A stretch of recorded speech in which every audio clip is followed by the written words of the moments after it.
नमस्कार, मैं अफसार आलम और आप देख रहे हैं केबी लाइफ न्यूज़। आज कैमूर जिला अंतर्गत दुर्गावती प्रखंड के कुड़ारी में संत शिरोमणि रविदास जी का 648वां प्रकाश उत्सव मनाया गया, जिसमें आज़ाद समाज पार्टी के सांसद चंद्रशेखर आज़ाद उर्फ रावण के द्वारा प्रकाश उत्सव पर्व का शुभारंभ किया गया। चलिए आपको हम सीधे लेकर चलते हैं कार्यक्रम स्थल पर, जहां हमारे रिपोर्टर विकल्प कुमार मौजूद हैं। केबी लाइव न्यूज़ और मैं हूं आपके साथ विकल्प कुमार। अभी हमारी उपस्थिति बिहार के कैमूर जिला दुर्गावती प्रखंड के कुड़ारी रविदास धाम में है, जहां मैं अभी दिखाने जा रहा हूं। मेरे पीछे आजाद समाज पार्टी के नगीना सांसद क्षेत्र से और दमदार भीम आर्मी के राष्ट्रीय अध्यक्ष माननीय चंद्रशेखर आजाद रावण जी मौजूद है। मैं उनसे जानने का प्रयास करूंगा क्या कहते हैं, यहाँ बात क्या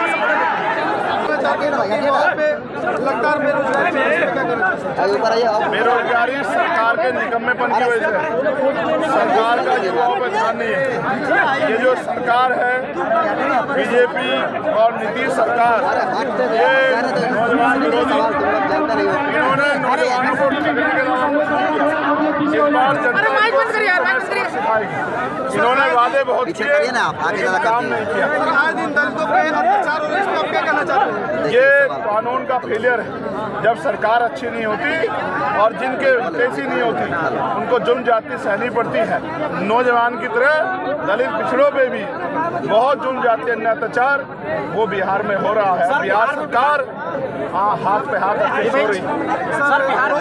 कभी यहाँ मौलाना फिरोज को पुलिस पीट देती है, कभी यहाँ गरीबों की जमीन जो है दबा ली जाती है और कोई कहने सुनने वाला नहीं है। सर, अभी भी झगड़िया में बाबा साहब की प्रतिमा सरकार जो सीओ है उनके द्वारा उखाड़ा गया है, इसका क्या संज्ञान लेते हैं? मैं इसका हल बता दूं, जब तक कमजोर वर्गों की ताकत नहीं बनेगी और उनमें भी आजाद समाज पार्टी के लोग मुख्य रूप से ताकत में नहीं आएंगे, तब तक गरीबों की सुनवाई नहीं। जो युवा एक सप्ताह में 2 बार हमला हुआ, क्या लगता है सरकार इन हमलों से नहीं डरता मैं। मेरा नाम चंद्रशेखर आजाद है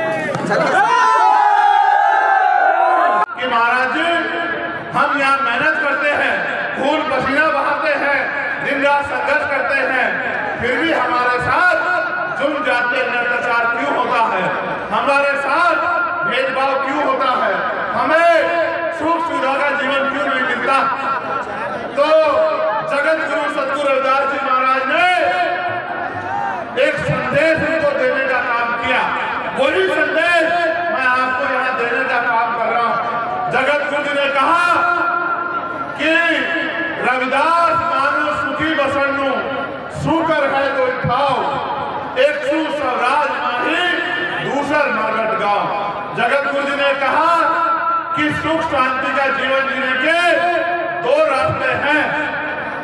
अगर जीते जी सुख शांति चाहिए तो स्वराज माही अपना राज लाओ, और अगर मरने के बाद चाहिए तो वो शमशान घाट और कब्रिस्तान में मिलेगा। अगर जीते जी की जिंदगी चाहिए तो राजकाज लाओ।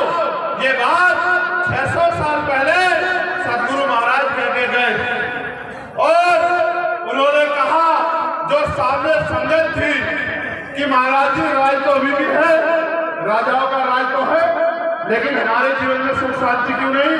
तो महाराज जी ने कहा कि ऐसा चाहो राज में जहां मिले सबनुमान, और छोट बड़े सब सम बसे, रविदास रहे प्रसन्न।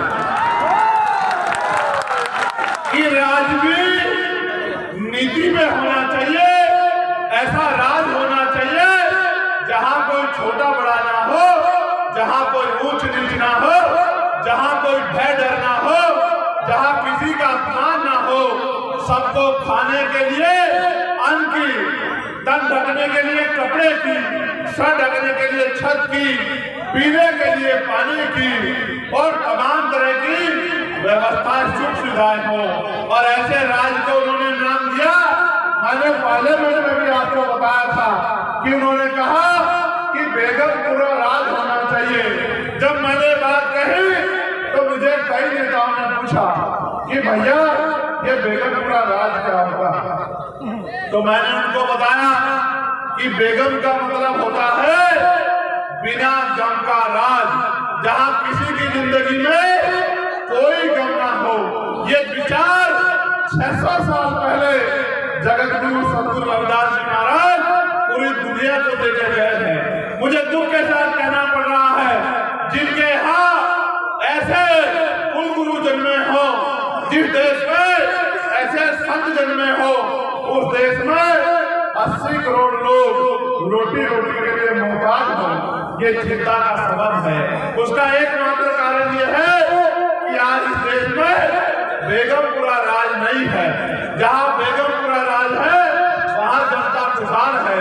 इसी बात महाराज जी की बात को बाबा साहब अम्बेडकर ने भी कहा। जो बात उन्होंने कही कि स्वराज माही, उसी को बाबा साहब अम्बेडकर ने भी कहा। बाबा साहब अम्बेडकर ने क्या कहा? Political power is the master की। राजनीतिक सत्ता सारे तालों की चाबी है। Political power is the master की। इट इज द मास्टर की by which can you open and lead your of your success. अर्थात राजनीतिक सत्ता के जरिए आप अपनी सारी परेशानियों का हल कर सकते हो।